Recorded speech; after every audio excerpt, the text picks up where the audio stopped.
NBI agent para sa isang computer shop ni Cesar at exclusivo. Computer shop ng Sampoang sa barangay na nakipag-usap ang suspect nitong November 24.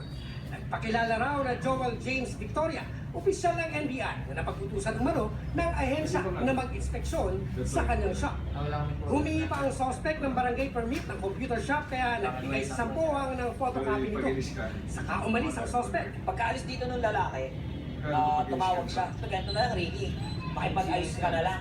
Pareglohin na lang natin to kay Chief. Bigyan mo na lang siya ng 150. Sabi ko, 150 pesos.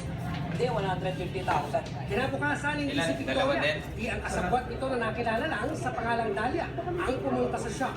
Taga-BIR naman daw na inutusan ni Victoria para kuprahin ang 150,000 pesos na kabayaran daw sa buwis ng kanyang business. Dito na nagduda si Sampoa. Hindi ako na sa biyaya kasi may permit naman kami. Nagduda na rin ako. Kasi, bakit ngayon? Tsaka bakit ako ang hinanap, hindi yung pamangkin ko? Kasi sa kanya nakapangalan.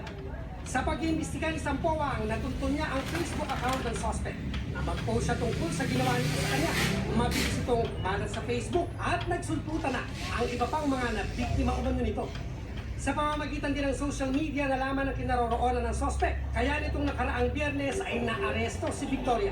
Dati na rin palang may mga warrant at kaso laban sa suspect. Operatives of Masambong Police Station under Superintendent Igmedio Bernaldez conducted follow-up operation based on the warrant of arrest for cases of qualified theft, falsification of public documents, and estafa. Hindi na nakatanggi ang suspect at ikinanta pa niya ang dalawa pa niyang kasabwat. Pinaghahanap na ang dalawang kasabwat na nagpakilalang peking NBI agent. Ayon sa tagapagsalita ng NBI na si Deputy Director Ferdinand Lavin, hindi nagsasagawa ng mga ganitong inspeksyon ng NBI at lalong hindi sila naniningil. Magsasampa raw sila ng pangkulang kaso laban sa suspect. Cesar Apolinario, nakatutok, 24 oras. Paalala po ng